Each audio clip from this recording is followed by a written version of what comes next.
Nietemin, die ander saakie waaroor ek vinnig wil gesels is die Springbok slot beseringssituasie op die oomblik. Ek weet Rassie het op 'n week of 2 terug gesê dis nog nie 'n krisis nie, maar ek dink dit begin neig na 'n krisis toe. Ek wil net vinnig deur die lys van name hardloop op hierdie stadium. Is dit dan nou Riley Norton wat by die lys gevoeg is, RG Snyman, John Klein, Franco Mostert, Salman Mourad en Lote Jager. Daar is almal spelers wat nie vir die toets teen Engeland in ag geneem kon word nie weens beserings. Wie dan in die groep ingetrek is Elrich Louw, wat nou natuurlik meer van 'n flank is. Ek weet nie of Rassie hulle planne het met hom op slot ook nie, en of dit nou maar net is om te cover as Pieter Steff dalk na die slotposisie toe moet beweeg, wat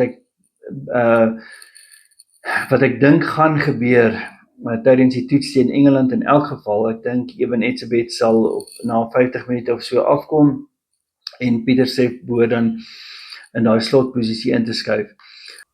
Die ander speler wat terug is in die Springbok groep is Ethan Hooker, en ek is baie bly hy is terug na sy onvoorsiene besering en onnodige besering in sy URC wedstryd vir die Sharks.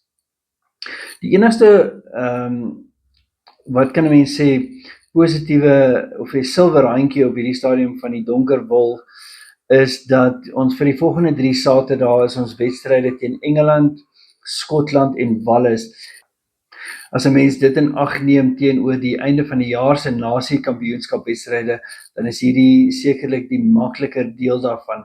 Aan die einde van die jaar sal ons natuurlik teen Italië, maar dan ook teen Ierland en Frankryk speel, en hopelik is ons slotsituasie dan baie beter.